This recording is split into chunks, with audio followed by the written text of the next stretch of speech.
All right, guys, the next trick we have for you here is the dive roll. Now this roll is gonna be just like our forward roll. The only difference is instead of standing, placing our hands first, we're gonna do our jump first, placing our hands down right before we do our roll. Let's see one of these first before we get started.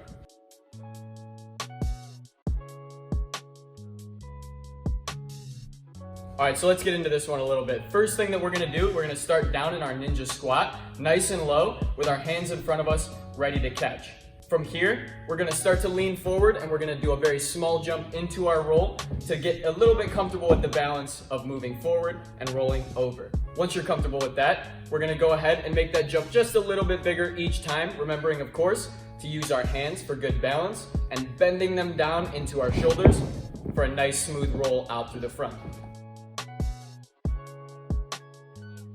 Once you get comfortable with that, we'll go ahead and just start adding a couple steps, going a little bit faster so we can get a quicker, smoother dive roll and stand up fast on the other side. And that's our dive roll.